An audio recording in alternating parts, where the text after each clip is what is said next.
인류의 대표로서 그리고 또한 피조세계의 머리로서 아담이 죄를 범한 것은 매우 심각함에 이르게 됩니다.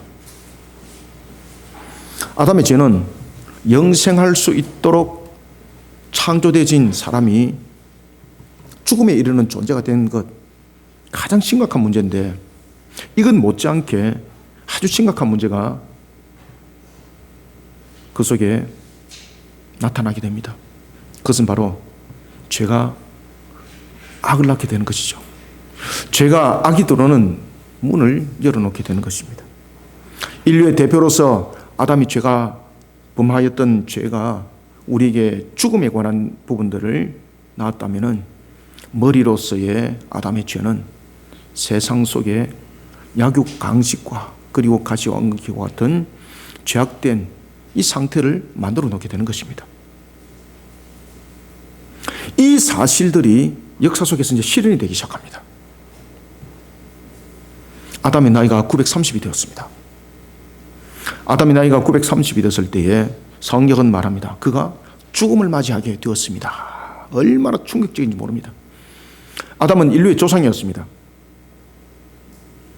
그전까지 아담이 죽을 것이라고는 말은 들었지만은 사람들은 설마라는 부분들로서 그들은 생각을 하고 있었는데, 인류의 조상이었던 아담이 930에 죽음을 맞이하게 되는 것입니다. 사람들에게 충격이 와닿습니다. 아담의 죽음은 다른 것과 달랐습니다. 아담의 죽음은 곧 죄는 죽음이라는 것을 우리에게 증명해 주는 사건이었고, 또한 그 죽음은 모든 인류에게 임한다는 것을 조명해 주고 있었으니 충격이 아니될 수가 없었습니다. 죄로 인해 인류가 죽음을 맞이하게 된다는 것을 아담을 통해서 증명하게 된 거죠. 그런가 하면 또한 사람의 죄는 세상 가운데 악이 들어오는 문을 열게 되는데, 그것이 바로 창세기 6장 5절 보면은 그 사실을 우리에게 아주 적나라하게 조명을 해주고 있습니다. 창세기 6장 5절에 보면은 죄악으로 가득한 세상, 인간이 죄를 범함으로써 세상에 악이 가득하게 됐다는 것입니다. 하나님께서는 더 이상 이것을 관망할 수 없기에 죄악이 가득한 세상을 물로서 심판할 것을 결정합니다. 그러면서 일어났던 사건이 대홍수 심판이었습니다. 어떤 학자들은 이 홍수 심판을 국부설로도 말하고 있지만은 그것은 맞지 않습니다. 지구의 첫째 곳곳에 우리가 조사를 해보면은 아주 높은 산 꼭대기에 여러 가지 상황들 속에서 그 당시가 물로 뒤덮어졌다는 것을 증명을 하고 있는 것들이 지질학적 측면에서 너무나도 명확하게 나타나고 있습니다. 온 세상을 물로서 심판한 사건이 일어나게 되는 것입니다. 그때 창세기 6장 5절은 우리에게 이렇게 말합니다. 왜 하나님께서 이 물로서 온 세상을 심판할 수밖에 없는가라는 것을 통해서 딱 한 절로서 아주 명확하게 말씀을 줍니다. 그것은 무언가 하면 여호와께서 사람의 죄악이 세상에 어떻다? 가득함을 보시고, 아시겠습니까? 죄악이 세상에 가득한 거죠. 죄악이 세상에 가득함과 그의 마음에 생각하는 모든 계획이 항상 악할 뿐임을 보시고 그리고 심판했다는 겁니다. 인간의 죄가 세상의 악으로 만연한 모습을 만들어냅니다. 마음으로 생각하는 모든 계획까지 악함으로 가득했습니다. 홍수 심판 이후 인류의 새로운 시작을 알리는 노아를 비롯한 8명의 가족이 방주 밖으로 나옵니다. 새로움의 시작을 이룹니다. 그래서 우리가 노아를 제2의 인류의 조상이다 라고 말하는 것은 홍수 심판 이후에 인류의 시작은 이 8명의 가족들로 시작되기 때문에 노아를 제2의 인류의 조상이다 라고 말을 하는 겁니다. 오늘 본문에 보면은 노아가 방주 밖을 딱 나왔을 때에 성경에 보면은 3가지 아주 중요한 부분들을 우리에게 목격을 하도록 합니다. 이 부분은 우리에게 신학적으로 아주 중요한 내용들을 담고 있습니다. 왜 제가 오늘 이 내용들을 다뤘는가 하면은 이 부분이 우리가 필히 알고 가야 될 부분들이기 때문에 우리가 죄 전가에 대해서 이야기를 하고 있고, 그 다음에 제사의 제도에 대해서 이야기를 하고 있고, 그리고 인간의 원죄에 대해서 막 이야기를 하고 있지 않습니까? 이 부분이 하나님께서 직접 말씀해 주신 유일한 구절이 바로 오늘 창세기 8장 20절부터 22절의 내용인 것입니다. 노아가 방주에서 나옵니다. 그러면서 새롭게 인류의 첫 발을 딱 내딛습니다. 이 장면에 우리는 세 가지를 반드시 목격하셔야 됩니다. 아주 이 부분에서 놓치지 않고 반드시 목격해야 될 것이 있습니다. 그것은 뭔가 하면 첫 번째, 어떻게 하나님 앞에 나가는가라는 장면을 반드시 목격하셔야 됩니다. 아시겠습니까? 그 다음에 두 번째는 사람의 출생에 대해서 딱 이야기를 해요. 사람의 출생에 무엇이 문제가 생겼는가, 이걸 반드시 목격하셔야 돼요. 두 번째. 그 다음에 세 번째는 자연에 어떤 현상이 나타났는가, 이 세 가지를 오늘 하나님께서 아주 명확하게, 짧게, 명백하게, 명확하게 우리에게 조명해 주고 있습니다. 이 세 가지가 모두 아담의 죄와 관계가 있습니다. 아담이 죄를 범하기 전과 아담이 죄를 범하고 난 이후에 본질과 본성에 문제가 생겼다는 겁니다. 변화가 생겼다는 겁니다. 이것을 오늘 우리에게 조명해 주고 있습니다. 사랑하는 성도 여러분, 노아가 방주 밖을 나왔을 때 나타난 이 세 가지 상황, 이 세 가지 상황을 통해서 죄로 인하여서 본질과 본성에 어떤 변화가 나타났고, 그리고 이것이 우리를 향해서 지금 무엇을 조명하고 있고 무엇을 계시하고 있는지 우리는 세 가지 관점에서 반드시 비춰보셔야 됩니다. 먼저 우리가 첫 번째를 보겠습니다. 20절을 여러분들 함께 읽어주시기 바랍니다. 시작. 노아가 여호와께 제단을 쌓고 모든 정결한 짐승과 모든 정결한 새 중에서 제물을 취하여 번제로 제단을 드렸더니 아멘. 자, 여기서 여러분들 먼저 발견하셔야 돼요. 지금 무엇이 바뀌었죠? 아담이 죄를 범하기 전의 모습과 지금 아담이 죄를 범하고 난 뒤에 제2의 인류가 시작되었을 때에 나타난 첫 번째 차이점이 뭘까요, 여러분들요? 무슨 차이가 나타났습니까? 예배의 방식의 차이가 나타났어요. 여러분들 아시겠습니까? 우리는 20절 통해서 죄로 인해서 본질과 본성에 무엇이 변화되었고 어떤 문제가 발생되었는가라는 것을 여러분들이 발견할 때 우리가 하나님 앞에 나가는 방식과 방법이 달라졌다는 겁니다. 먼저 우리는 첫 번째, 사람의 죄는 하나님을 예배하는 신앙을 피 흘림을 통한 번제의 제단으로서 본질이 바뀌도록 했다는 사실을 잊지 않으셔야 됩니다. 우리가 번제 제단을 말씀을 주고 있습니다. 하나님께서 5가지 제사 제도를 이스라엘 백성들에게 명시하셨습니다. 번제, 소제, 속죄제, 속건제, 화목제, 5가지 제사. 그죠? 왜 이런 제사 제도가 들어왔는가라는 것입니다. 그것이 바로 인간의 죄로 인하여서 하나님을 예배하는 방식이 달라졌다는 겁니다.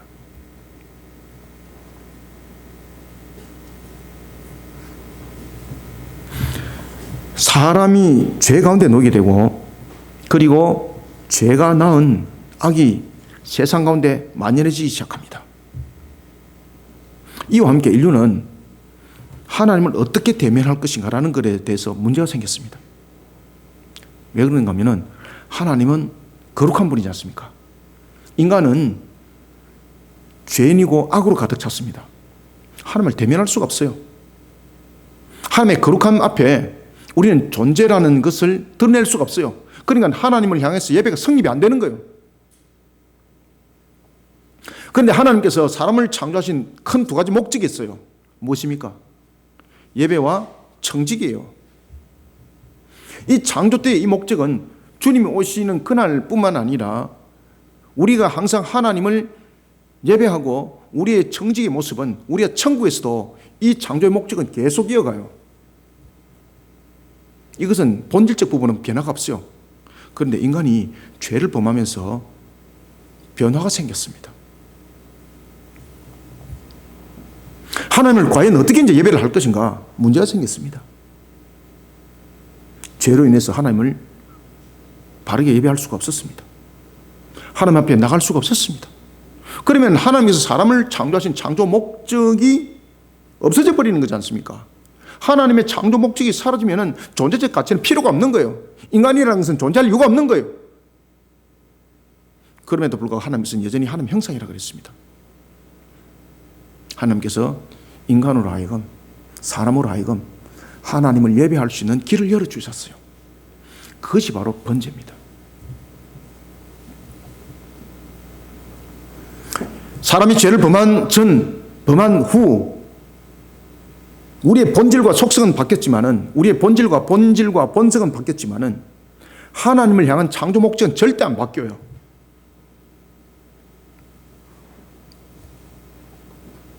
죄를 범하면서 사람과 세상 가운데 악이 가득 찼다고 말하고 있습니다. 악은 분명히 하나님과 함께 할 수 없습니다. 그러면은 하나님께 사람이 어떻게 나갈 수 있느냐 말입니다. 하나님의 창조 목적인 예배 부분에 우리가 어떻게 나갈 수 있느냐 말입니다. 분명히 하나님께서는 사람을 창조할 때 창세기 1장 31절에 보면 좋았더라라는 말씀을 통해서 사람에게는 악이 없음이 창조 속에서 이루어졌고, 그런데 인간이 죄를 범하면서 우리 속에 선이 아니라 우리 속에 악이 우리 속에 본성과 본질을 형성하고 있는데 어떻게 하나님 앞에 나갈 수 있냐 말입니다. 오늘 본문 속에 나타나고 있는 것처럼 분명히 하나님은 창조 목적 가운데 우리를 새겨놓았습니다. 그것은 하나님을 향한 예배자와 청지기로서의 그 목적이 있음을 왕과 선자와 세 가지 직분을 통해서 하나님께서는 창조 목적을 명기시켜놨어요. 그것이 바로 창세기 1장 28절이잖아요. 그리고 창세기 2장 15절이잖아요. 창세기 1장 28절에 무엇이 있습니까? 정복하여라, 다스리라, 왕직을 통해서 청지기의 사역을 감당하라는 것이었고, 그리고 또 창세기 2장 15절에서 보면 경작하며를 통해서는 예배자로서의 모습들이 무엇인가를 가르쳐 줬어요. 그런가 하면 또한 지키게 하시고라는 걸 통해서 말씀을 지킬 수 있는 그 권세와 그 권한을 선자 직분을 통해서 주셨어요. 이 모든 직분을 준 것은 하나님의 창조 목적을 이루기 위함이었거든요. 그런데 인간이 죄를 범하면서 문제가 생겼어요. 이제 죄인이 됐습니다. 악으로 가득 찼습니다. 하나님의 창조 목적은 분명히 두 가지, 흔들림이 없어요. 예배자와 청지기.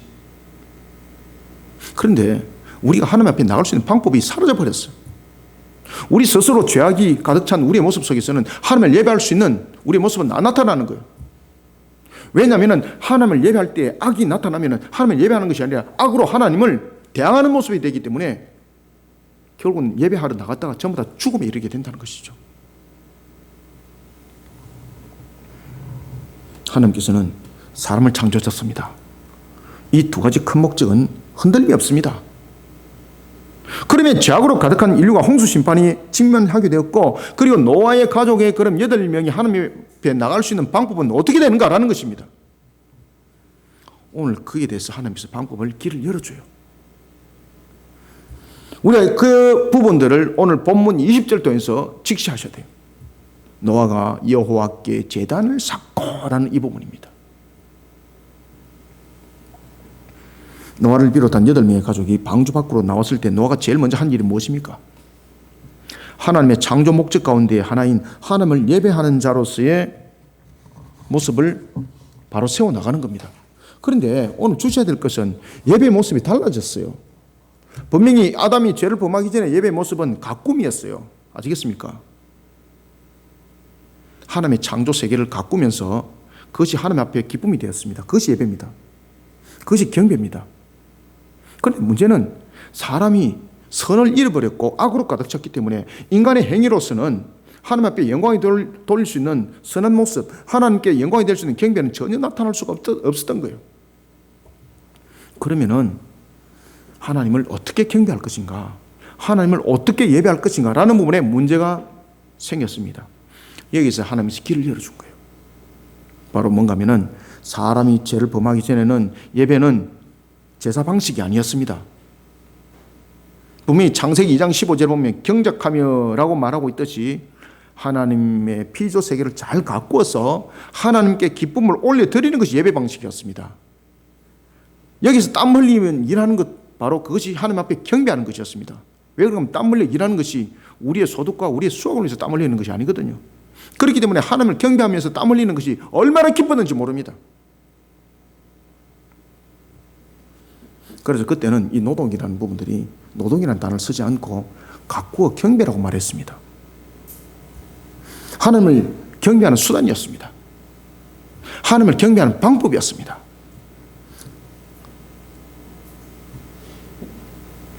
그런 속에 사람에게도 기쁨이 있었던 거죠.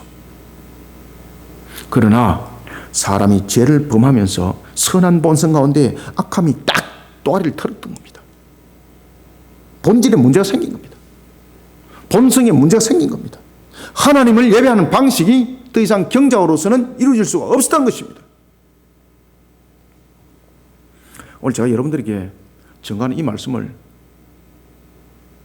교리적으로 그리고 성경신학적으로 그리고 또한 여러분들이 모든 부분이 신앙적 부분에서 아주 중요한 기준을 반드시 세워야 됩니다.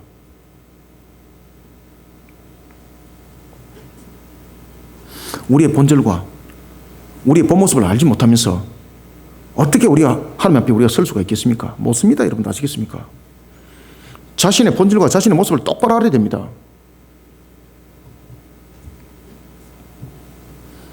사람이 죄를 범하기 전에는 스스로 하나님을 예배할 수 있었습니다.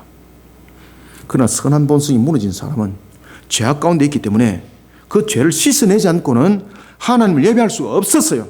그래서 하나님께서 사람으로 하여금 죄를 씻어낼 수 있는 길을 열어주셨으니 그것이 바로 오늘 본문의 번제였어요. 예배의 본성의 문제로 예배의 본질이 바뀌게 되는 겁니다. 20절을 다시 한번 읽습니다. 시작. 노아가 여호와께 제단을 쌓고 모든 정결한 짐승과 모든 정결한 새 중에서 제물을 취하여 번제로 제단에 드렸더니. 아멘. 예배 대상은 사람이 죄를 범하기 전이나 죄를 범한 후나 변함이 없습니다. 오직 여호와 하나님 한 분 외에는 아무도 예배 대상이 될 수가 없습니다. 그러나 하나님을 경배하는 모습은 죄의 문제로 인해서 달라집니다. 창세기 2장 17절에 하면 죄는 죽음이라는 사망의 값이 분명히 딱 있습니다. 아시겠습니까? 그러면 죽음의 대상은 하나님을 예배할 수가 없어요. 지금 이게 굉장히 중요한 내용입니다. 우리 여러분 성경에 보면 하나님은 산자의 하나님이라 그랬나요? 죽은 자의 하나님이라 그랬나요? 그렇죠. 산자의 하나님이에요, 여러분들. 하나님을 경배하고 예배하는 상태는 죽은 상태로서는 하나님을 경배 예배할 수 없어요. 살아있는 조건을 가지고 있어야 되는 거예요. 인간은 죄로 인해서 죽을 존재가 됐기 때문에 어떤 선한 행위로도 하나님 앞에 나갈 수 없어요. 악으로 가득 찼을 뿐만 아니라 죽은 상태, 죽음의 존재예요. 그럼 이것은 하나님을 경배할 수 있는 수단이 못 돼요. 죄의 문제를 해결해야 되는 거예요.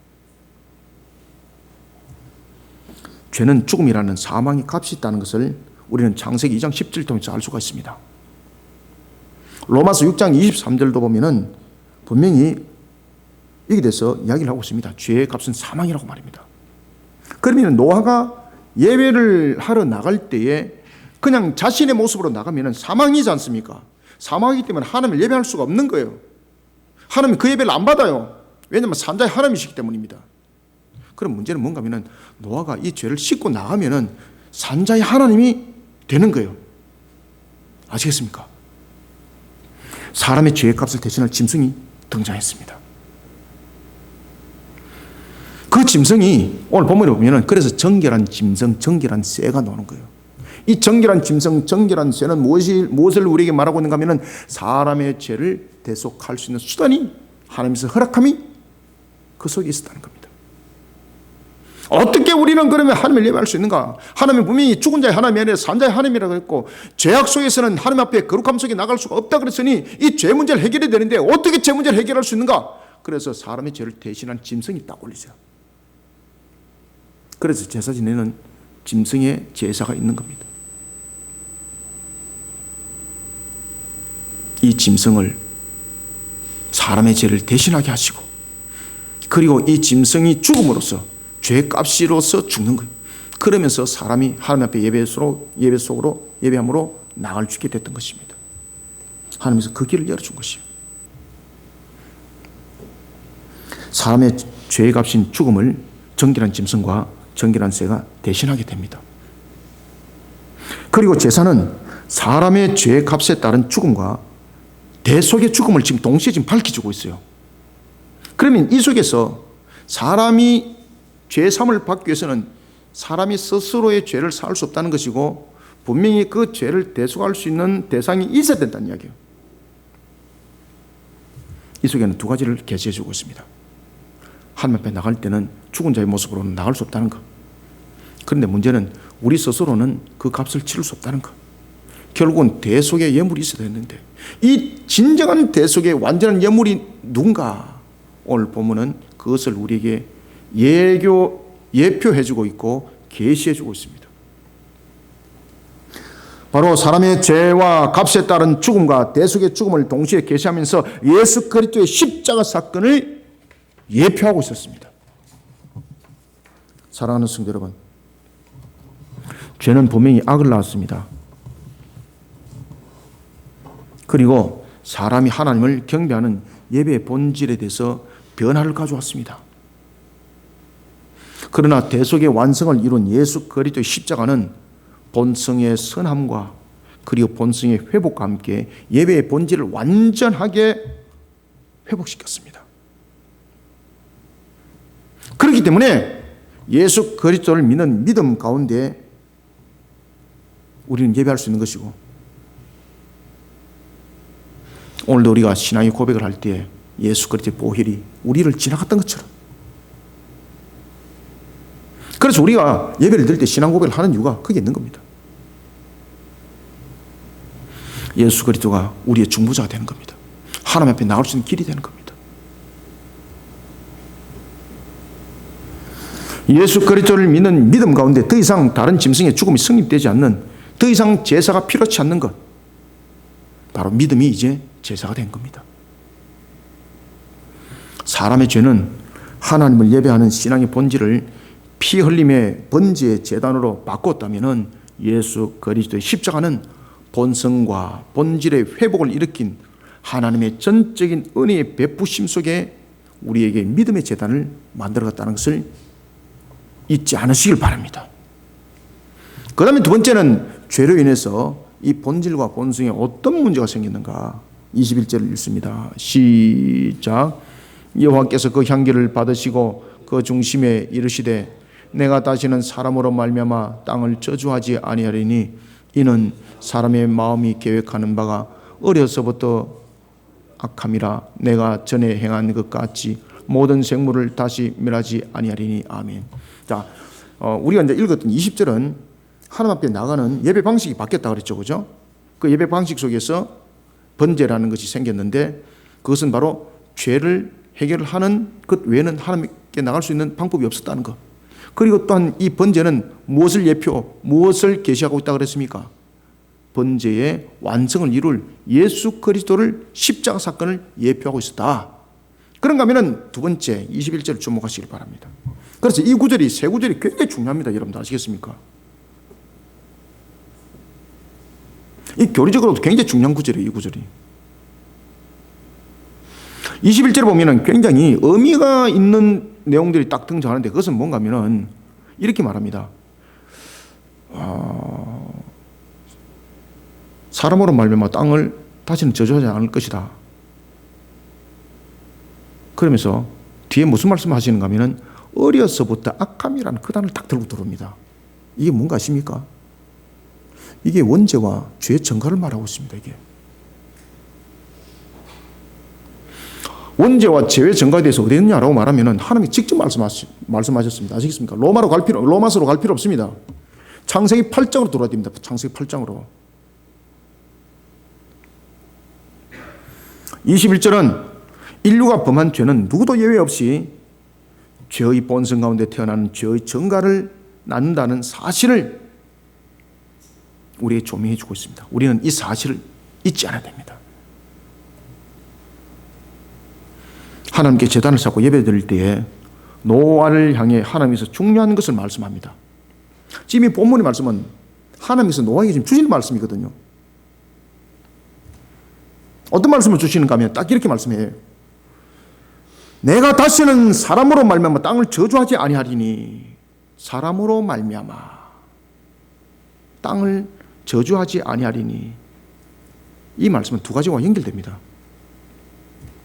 첫 번째는 구원과 연결됩니다. 다시는 저주하지 않는다면, 저주하지 않으면 반대는 무엇입니까? 구원이잖아요. 그러면은 창세기 3장 15절에 그 구원의 성취를 다시 한 번 더 하나님께서 노아에게 지금 이 말씀을 통해서 창세기 3장 15절과 연결시켜서 구원에 관해서 말씀을 조명하고 있어요. 다시는 저주하지 않겠다.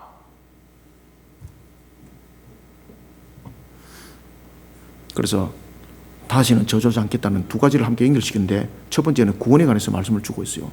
그 다음에 두 번째는 뭐가 연결되고 있는가 하면 21절 후반절을 보십시오. 21절 후반절을 보면은 뭐라고 말씀을 주고 있습니까?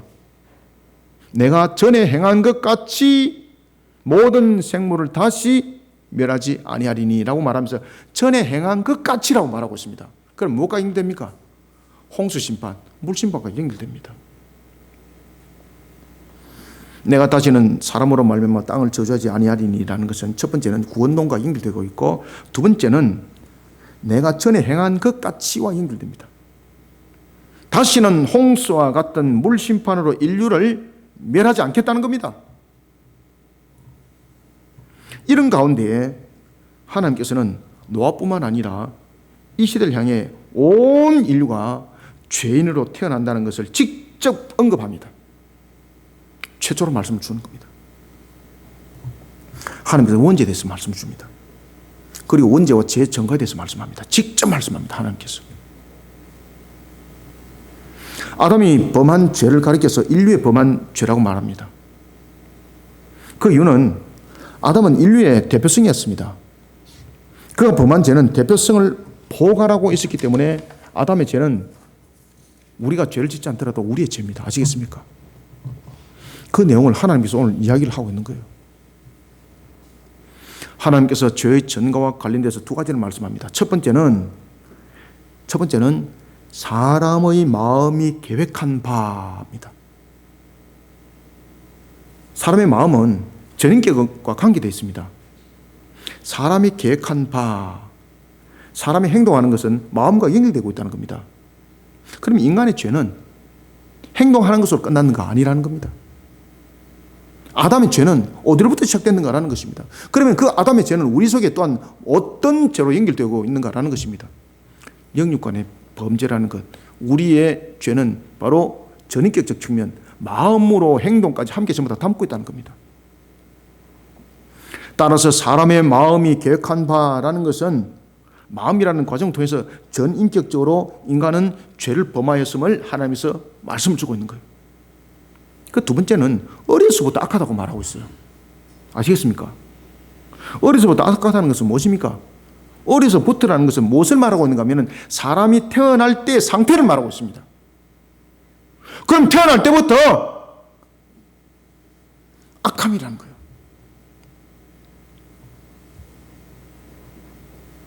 이때 아담이 하나님께 죄를 범한 죄는 대표성으로 범한 죄였고, 이것이 모든 인류의 죄가 된다는 것을 하나님께서 직접 말씀하세요. 그러니 태어나는 사람은 누구의 자식으로 태어나든 누구의 부모로 태어나든 어려서부터 악함이라 모든 사람은 죄인으로 태어난다는 이야기입니다. 그리고 죄인으로 태어날 때 그 죄는 영육간의 죄라는 것입니다. 그래서 마음으로부터라고 말을 하는 겁니다. 21절을 다시 읽읍시다. 시작. 여호와께서 그 향기를 받으시고 그 중심에 이르시되 내가 다시는 사람으로 말미암아 땅을 저주하지 아니하리니 이는 사람의 마음이 계획하는 바가 어려서부터 악함이라. 내가 전에 행한 것 같이 모든 생물을 다시 멸하지 아니하리니. 아멘. 아담이 인류의 대표성인 것은 출발점입니다. 이 머릿속에 그림 잘 그리셔야 됩니다. 아담이 대표성이 된 것은 인류가 태어나기 전입니다. 그죠? 인류가 확산되기 전입니다. 그렇기 때문에 아담은 피조물이고 유한성을 가지고 있지만 대표성은 돼요. 그죠? 자기로부터 출발이기 때문에. 그런데 인류가 수십의 지금까지 확장이 되었습니다. 그러면은 유한성을 가진 사람의 모습으로는 대표성 성립이 안 돼요. 모든 인류를 담아낼 수 있는 무한성의 존재가 성육신 하셔야 돼요. 모든 인류를 담아낼 수 있는 무한성을 가진 존재가 인간의 몸을 가지고 태어나야 되는 거예요. 그것을 누가 가능할 수 있는가? 하나님 한 분만이 그것이 가능한 것입니다. 그래서 하나님이 사람의 몸을 입고 우리의 죄를 대속하기 위해서 이 땅에 오신 겁니다.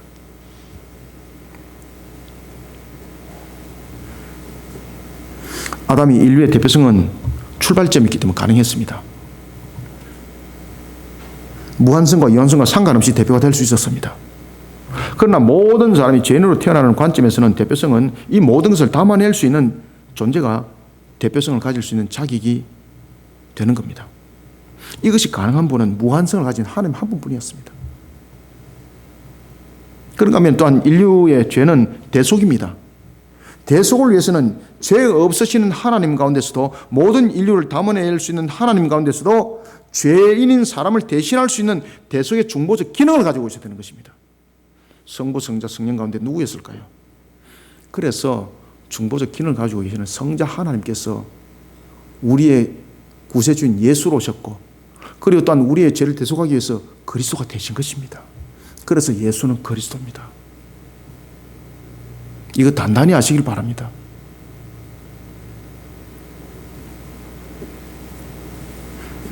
사랑하는 성도 여러분, 인류는 누구도 예외 없이 죄의 본성 가운데 태어납니다. 제가 목사라서 좀 있어 보입니까? 저도 죄인입니다. 옆에 있는 사람이 좀 잘 살아서 많이 배워서 죄 없이 보입니까? 그도 또한 죄인입니다. 인류의 모든 사람은 죄인입니다. 우리나라 대통령도 죄인이고 미국의 대통령도 죄인이고 전부 다 죄인입니다. 세종대왕도 죄인이고 이수신도 죄인이고 전부 다 죄인으로 다 태어납니다. 그래서 하나님께서 어려서부터라고 말하는 겁니다. 아무도 예외가 없다. 인류는 누구도 예외 없이 죄의 본성을 가지고 태어납니다. 인류 가운데 내려진 죽음의 저주를 인류의 대표성으로 그 값을 대속하기 위해서, 그래서 성자 하나님께서 성육신 하신 것입니다. 요한복음 3장 16절, 하나님께서 우리를 사랑하사 독생자를 주심과 대속의 완전함을 이루었던 것입니다. 둘째 아담이라는 대표성으로 대속을 이룬 예수 그리스도를 구세주로 믿는 믿음, 그 믿음에 구원에 이르게 되고 그 믿음에 의의 전가가 이루어진다는 겁니다. 인류가 범한 죄는 누구도 예외 없이 저희 본성 가운데에 놓여지게 됩니다. 그것을 죄의 전가라고 말합니다. 그러면은 예수 그리스도는 우리에게 구원의 이름을 통해서 무엇을 전가했는가? 십자가에서 이루시고, 그리고 부활하시면서 우리에게 의의 완성을 통해서 우리에게 구원에 이르는 의의 전가를 우리에게 주셨으니, 그 의의 전가는 믿음으로 우리에게 이루어지더라는 것입니다. 사랑하는 성도 여러분, 우리를 이 땅 위에 두신 하나님께서 분명히 우리를 이 땅 위에 예배자로서, 청지기로서 오늘도 우리로 하여금 그 삶들을 살아가라고 말하고 있습니다. 그런데 우리가 하나님께 나갈 수 있는 방법이 없습니다. 예배자로. 그런데 하나님께서 길을 열어줬습니다. 노아 시대 때는 이와 같이 예수님께서 이 땅에 오시기 전까지는 번제라는 제단이 있었다면, 이제는 예수 그리스도께서 이 땅에 오시고 난 이후에는 믿음의 법이 우리에게 예배의 형태가 된 것입니다. 그래서 우리의 모든 예배는 예수 그리스도의 고백과 함께 나가야 되는 것입니다. 그런가 하면 또한 우리의 죄가 하나님 앞에 죄 없음이라고 기록이 될 수 있는 것은 예수님께서 십자가에서 죽으심이었으니, 그 십자가에서 죽으심이 우리에게 전가되었으니 의의 전가가 우리 속에 이루어진 것입니다. 그래서 우리가 예수 그리스도를 믿는 믿음으로 우리가 하나님을 예배할 수 있는 자격자가 된 것입니다. 그리 얼마나 감사해요, 여러분들. 오늘도 우리가 예수 이름으로 우리가 나갈 수 있다는 것이 얼마나 감사해요, 여러분들. 이것이 우리의 노력으로 됐는가 말입니다. 이것이 어떤 우리의 행위로 됐는가 말입니다. 오늘도 이같이 하나님의 전적인 은혜 가운데 우리가 예배자로 회복됐음을 항상 하나님 앞에 감사의 영광을 올려드리는 저와 여러분들이 다 되시기를 소원합니다. 그 다음에 세 번째는 죄로 인한 본질과 본성에는 무엇이 문제가 생기는가? 참 재밌습니다. 자연의 문제가 생겼습니다. 오늘 본문에 보면 20절은 예배의 본질의 변화가 일어났던 것을 말하고 있고, 두 번째는 인간의 죄의 전가와 의의 전가에 대해서 말씀을 주고 있고요. 세 번째는 인간의 죄로 인해서 자연 속에 약육 강식과 가시와 엉겅퀴가 어떻게 생겨났는가를 우리에게 가르쳐주고 있어요. 그래서 오늘 이 본문에 이 부분들 20절과 21절과 21절은 20절과 21절, 22절은 굉장히 중요한 구절인 거예요. 이게. 저 같은 사람만 저것이 뭐 신학적으로 연구하고 뭐 발표하고 이런 사람에게만 중요한 것이 아니에요. 우리의 신앙의 근본에 이게 여러분들 아시겠습니까? 22절을 한번 읽어봅시다. 시작. 땅이 있을 동안에는 심음과 거둠과 추위와 더위와 여름과 겨울과 낮과 밤이 쉬지 아니하리라. 아멘. 와, 저는 처음에 이제 성경을 몰랐을 때는 이것을 읽잖아요. 그러면 뭐라고 생각했겠습니까? 야, 또 소설 쓰네. 또 소설 쓰네. 아시겠습니까? 제가 청년 때 40년 전에 제가 성경 그렇게 읽었습니다. 그런데 이것이 소설이 아니고 우리 속에 주는 교훈이 아니고 이것이 사실이었습니다. 말씀이 그것을 이제 깨닫게 하는 거죠. 오늘 본문에 보면 굉장히 중요한 말씀을 줘요. 그것은 뭔가 하면은 종말에 관한 말씀을 함께 줘요. 아시겠습니까? 그래서 이 말씀은 종말론과 연결되고 있습니다. 제가 요한계시록을 연구하면서 제가 창세기로 다시 넘어오면서 이제 그 사실을 제가 알게 됐던 거죠. 오늘 이 본문의 22절을 통해서 우리는 반드시 지켜야 될 것은 뭔가 하면은 아담의 죄는 머리로서, 대표성과 머리는 다르죠? 대표성은 인류로 하여금 죄인이 되게 했던 측면에서는 대표성이고, 머리로서는 피조세계.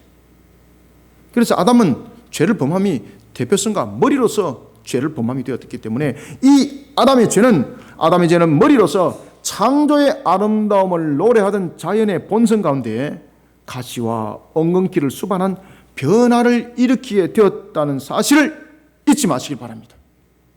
그래서 자연도 보면은 주님께서 속히 오셔서 이 땅 위를 심판하기를 원해요. 왜 그런가 하면 그 속에 회복이 있잖아요.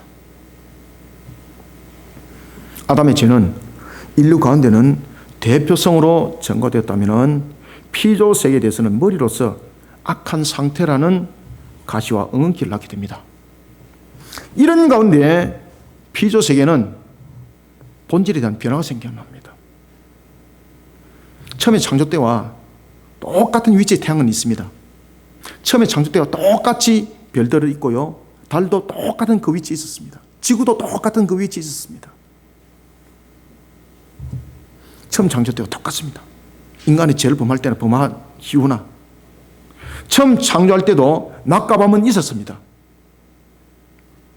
처음 창조했을 때도 지구의 공전과 자전과 그런가 하면 태양계라든지 이런 모든 부분에 자전과 공전이 다 있었습니다. 자전과 공전이 있다는 것은 태양계 속에서 자전과 공전이 있다는 것은 봄, 여름, 가을, 겨울은 다 있다는 이야기입니다. 아시겠습니까? 처음에 하나님께서 창조하실 때 이미 봄, 여름, 가을, 겨울은 있었습니다. 어떤 사람들은 인간이 죄를 범하면서 봄, 여름, 가을, 겨울이 생겼습니다 이렇게 가르치는데 이 어디서 그런 엉터리를 가르치느냐고. 어디서 배짱도 좋지. 그 성경 본말을 알지 못하니까 말도 안 되는 소리를 갖다가 가르치고 있고, 그러니까 이단들도 엉뚱한 것 가지고 끼워 맞추기 하면서 말이지 숫자 가지고 장난치고 있고 그런 모습 되는 겁니다. 분명히 처음에 창조 때와 인간이 죄를 범한 이후도 모든 우주의 질서는 그대로 운행됐습니다. 그런데 변화가 생겼습니다. 처음 창조 때와 차이가 나는 것이 있습니다. 그래서 여러분 창세기를 보면은 창세기 6장부터 6장 7장에 대한 홍수 심판을 우화로 보느냐 우화로 보지 않고 사실을 보느냐에 따라서 제가 말씀드린 이 내용들이 완전히 달라지는 거예요. 기가 막힌 것은 홍수 심판을 갖다가 우화로 보는 거예요. 우화로. 칼발트도 이것을 우화로 보는 거예요. 말 같은 소리하고 완전히. 이미 우리의 지구의 속속히 들여다보면 지질학적 측면에서도 돌아다보면 홍수 심판이 임했다는 것을 알 수가 있어요.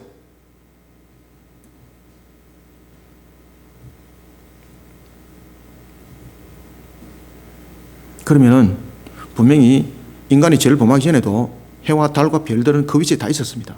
지구도 그 위치에서 있었습니다. 그런데 문제는요, 변화가 생겼습니다. 변화가. 어떤 변화가 생기는가 하면은 인간이 죄를 범하기 전 홍수 심판이 임하기 전에는 창세기 6장 홍수 심판이 임하기 전에는 이 지구에 물막이 덮어져 있었습니다. 물막이. 지구에 이 물막이, 여기 지구라면은 지구에 이렇게 물막이 이렇게 덮어져 있었어요. 이렇게. 물막이 덮여져 있어 가지고 태양이 비칩니다. 그러면 이 태양이 비치는 것이 이 물막이 무슨 역할을 할까요? 온실의 역할을 하는 거예요.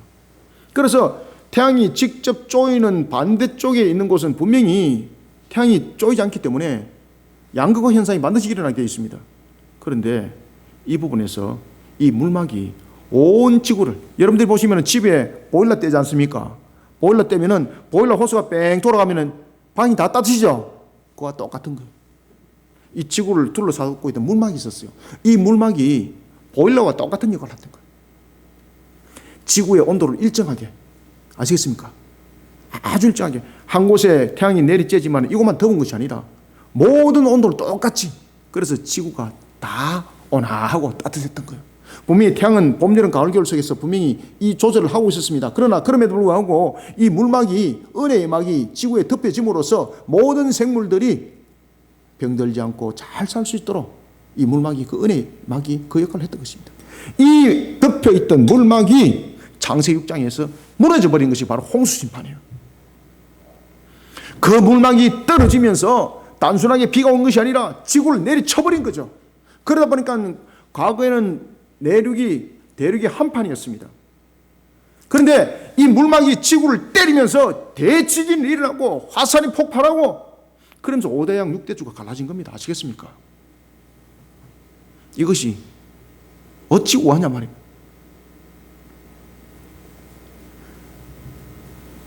지구를 덮고 있던 이 물막이 무너져 버렸습니다.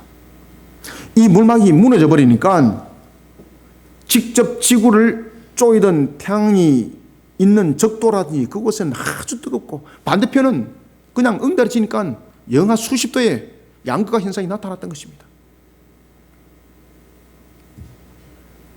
홍수 심판 전까지만 해도 이 물막은 지구를 마치 온실과 같이 만들어주는 그런 역할을 했습니다.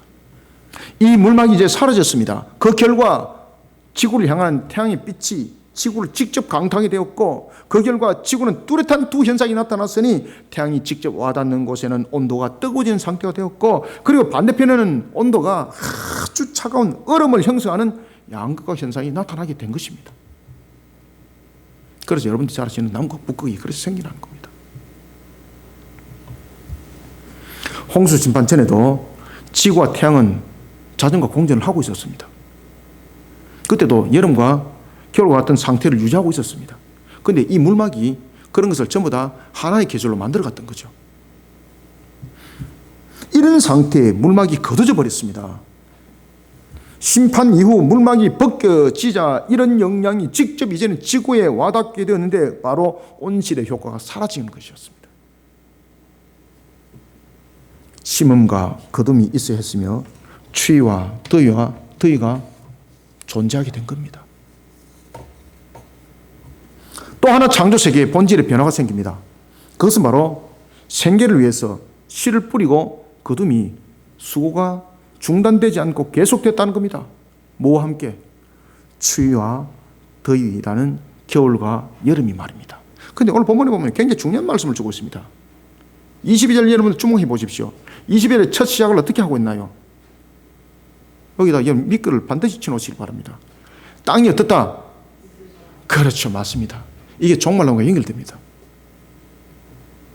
주님이 오셔서 완전히 심판하기 그전까지 우리가 지구상에서 지금 겪고 있는 모든 상황들은 간다는 겁니다.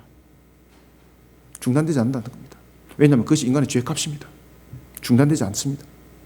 그러면은 이런 고통 속에 이런 부분들을 어떻게 종식을 맺을 수 있는가? 그래서 오늘 본문에 보면은 땅이 있을 동안이라는 단어를 딱 쓰고 있어요.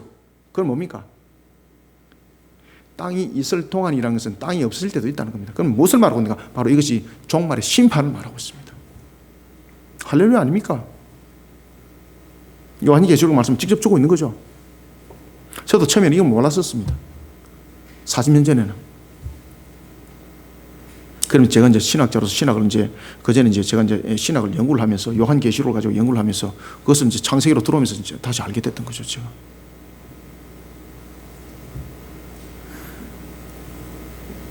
제가 한 30년 전에 제가 이제 이 사실을 알고 얼마나 기뻤는지 모릅니다, 제가. 주님 감사합니다. 주님 감사합니다. 그러면서 제가 이제 이 종말에 대한 사실을 바라보게 되었고, 종말의 신앙 속에서 내가 해야 될 일은 무엇인가? 이 속에서 제가 이제 말씀 속에서 내 사명을 찾기 시작했습니다. 그럼 제가 목사가 된 겁니다, 여러분들. 땅이 있을 동안에는 이 말씀에 은혜 받으시길 바랍니다. 땅이 있을 동안에는 이 말씀 속에서 은혜만 받을 뿐만 아니라 심판이 있다는 것을 반드시 기억하시길 바랍니다. 땅이 있을 동안에는, 땅이 있을 동안에는 말씀은 아담이 머리로서 범한 죄의 값인 가시와 엉겅퀴가 이 땅을 최종 심판하는 종말이 임하는 날까지 계속된다는 겁니다. 종말의 날이 반드시 도래해야 될 이유를 설명하고 있습니다. 종말은 창조의 미학을 노래하는 본질과 본성이 회복되는 날입니다. 그래서 제가 이제 그전에는 이런 것을 잘 모를 때는 종말을 그러면 늘 두려웠습니다. 그런데 이제는 종말을 그러면은, 내 속에 들려오는 미학이 있는 거예요. 아시겠습니까? 주님의 음성이 찬양으로 들려지는 거예요. 본질과 본성이 여러분 완전히 회복되는 단계 속에 들어가는 완성 단계 아닙니까? 그날은 바로 예수 그리스도의 재림이 이루어지는 날입니다. 우리는 이 사실을 잊지 말고 우리의 믿음과 우리의 신앙으로 반드시 성화시켜서 단단히 박힌 목과 같이 흔들리지 않는 우리의 근본들이 되기를 소원합니다. 말씀을 맺겠습니다. 노아가 방주에서 나와 하나님께 드렸던 제사와 그 과정을 통해 하나님께서 주신 말씀은 노아뿐만 아니라 온 인류를 향해 주신 말씀입니다.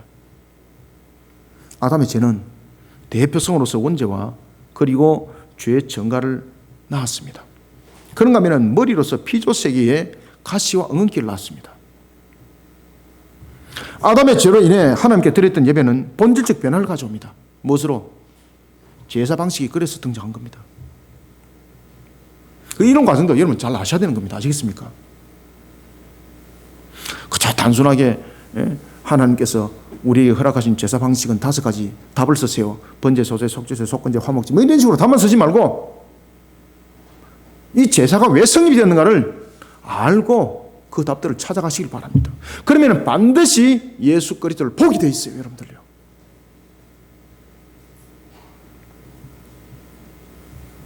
아담의 죄로 인해서 하나님께 드린 예배는 본질적 변화를 가져왔다. 어떻게? 제사로서. 그리고 창조 때도 변함없이 움직였던 자전과 공전, 그 가운데 심음과 거둠, 그리고 추위와 더위라는 여름과 겨울, 그 본질적 변화가 인간의 죄 속에서 나타난 것도 아닙니까? 그러면 이 문제를 어떻게 할 것인가? 그래서 오늘 주님께서 22절에 땅이 있을 동안에는 이런 의뢰의 말씀을 주신 거 여러분들 아시겠습니까? 이 모든 문제를 해결할 그날이 올 것이다 말이에요. 올 것이다. 그래서 주님이 오시는 거예요. 그러니 요한계시록에서 아멘 주 예수여 어서 오시옵소서라고 우리에게 말씀을 조명하고 있지 않습니까? 사랑하는 성도 여러분, 하나님께서 노아를 통해 주신 말씀을 우리는 주목해야 됩니다. 아담의 원죄로 인한 죄의 전가와 가시 엉겅퀴, 그것을 땅이 있을 동안에 라고 말하고 있습니다. 그리스도의 재림이 속히 임해될 이유를 노아를 비롯한 인류 향해서 지금 조명해 주고 있습니다. 주님이 이 땅에 속히 오시도록 그러면 우리는 어때야 되는가? 이에 대해서 우리에게 또한 질문을 하고 있습니다. 그래서 성경은 전부 다 연결시켜서 봐야 된다는 이야기입니다. 그러면 땅이 있을 동안에는 라는 것은 주님이 오실 그날을 지금 우리에게 조미해 주고 있는데, 그러면 우리는 그 역할로서 어떤 모습이 되어야 되는가? 하나님께 우리는 예배자로서, 그러면 또한 우리는 청지기로서의 어떤 사명을 감당하는 청지기가 되어야 되는가? 주님이 오실 그 동안에, 다시 말하면 주님께서 속히 오시도록 그 사명을 감당하는 청지기가 되어야 된다는 이야기예요.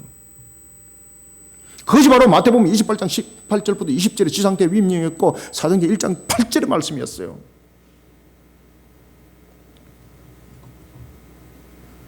제가 이 두 말씀을 들고 제가 미친 듯이 제가 사명을 감당하기 시작합니다. 제가 목사가 되기 전부터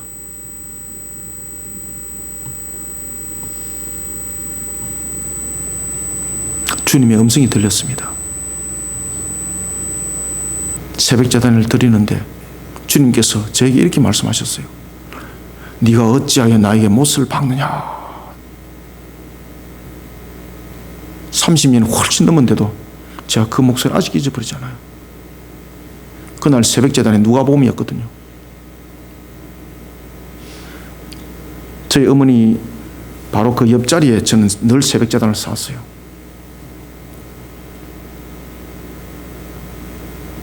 주님께서 제게 음성을 들려주셨어요. 너가 어찌하여 나에게 못을 박느냐. 얼마나 제가 주님 앞에 부끄럽던지.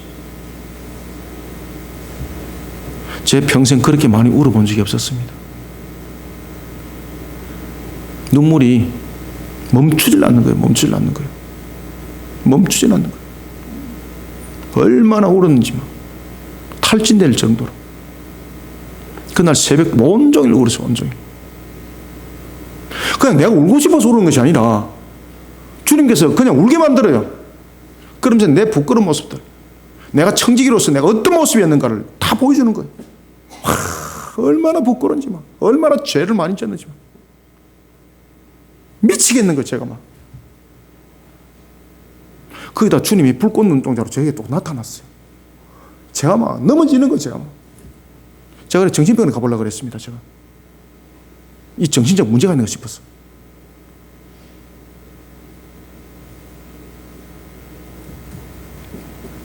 사랑하는 성도 여러분,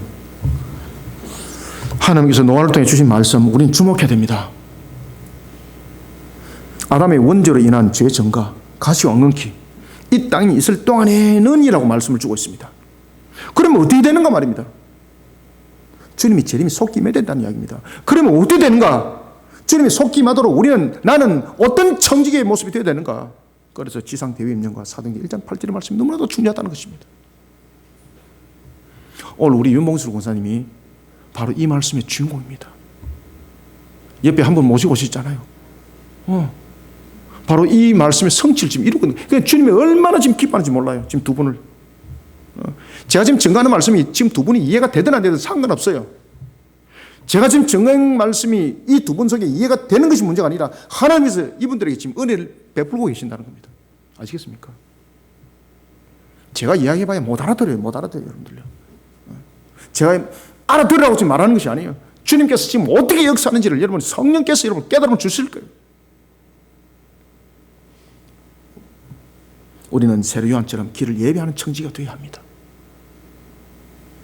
택한 백성의 개수입니다. 이를 위해 힘 있는 사명을 감당하는 우리 모두가 되기를 주님의 이름으로 축원합니다. 하나님 아버지 감사합니다. 주께서 오늘도 우리에게 열어주시는 하늘의 음성, 주의 말씀, 생명수의 말씀, 오늘도 주의 말씀이 우리 속에 심령 속에 꼴의 양식이 되게 부족함이 없도록 은혜 담비를 부어 주옵소서. 아멘. 주 예수여 어서 오시옵소서. 오늘도 주의 주신 사명 사역 속에 우리를 세워주시고 주의 뜻을 힘있게 펼쳐나갈 수 있도록 오늘도 주신 말씀이 우리를 살아 움직이게 하여 주옵소서.